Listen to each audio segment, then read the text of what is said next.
সুদূর ২ বছর পর জেল থেকে বেরোয়ার পরে অনুব্রত মণ্ডল কি বললেন সাংবাদিকের সামনে আপনাদেরকে শোনাবো সেই বক্তব্য। তবে ২ বছর কিন্তু কম দিন নয়। এভাবে উনি জেল থেকে বের হয়ে আসলেন জেল কেটে। তারপরে উনি বললেন মমতা ব্যানার্জির আশীর্বাদে আছি, আশীর্বাদেই থাকবো। তো চলুন বন্ধুরা, ভিডিওটা শুরু করার আগে একটা লাইক দিয়ে চ্যানেলটাকে সাবস্ক্রাইব করে দিন, তাহলে দেখা যাক কি বলছেন উনি।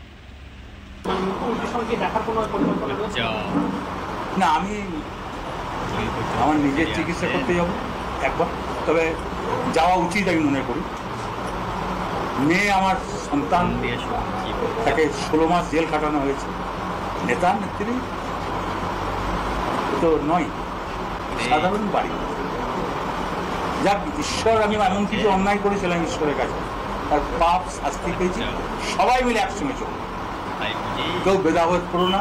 মুখ্যমন্ত্রীর নির্দেশ, অভিষেকের নির্দেশ, সবাই মিলে শান্তি বজায় রাখো। বীরভূম জেলা, ওয়েস্ট বেঙ্গল, যে যেখানে আছে সবাই। সুপ্রিম কোর্ট বলছে আপনার বিরুদ্ধে সেইভাবে প্রমাণই নেই। আমি ওসব, দেখুন, আইনকে সম্মান করি, আইনকে আমি ভালোবাসি। ওই ব্যাপারে আমি আইনকে ভালোবাসি। আমি বিতর্কে যাবো।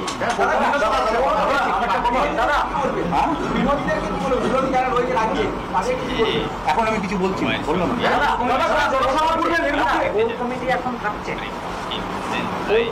সবাই মিলে চলবো, তার মানে কি?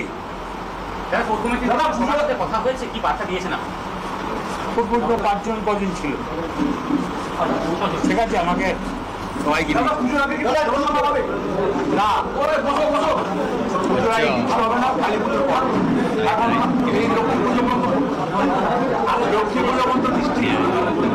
মানুষ খানাকুল ভাসছে, খানাকুল ভাসছে, লাভপুর ভাসছে, কিন্নার ভাসছে সাধারণ মানুষ। শারদিয়ার সবাইকে শুভেচ্ছা। মা শারদিয়া যেন সবাইকে নিয়ে চলে, বন্যা বন্ধ করুক। কৃষিতে কত ক্ষতি হয়েছে বলো তো, কৃষিতে কত ক্ষতি হয়েছে দাদা। 2 বছর পর আবার ফিরলেন, কৃষিতে কত ক্ষতি হয়েছে। সবাইকে ভালোবাসছি, সবাই থাকবে, সবাই আসবে, সবাই একসঙ্গে চলবে। মুখ্যমন্ত্রী অভিষেকের নির্দেশ। মুখ্যমন্ত্রীর সাথে কি কথা হয়েছে? আসছে, যা বার্তা দেওয়ার সব ঠিক আছে।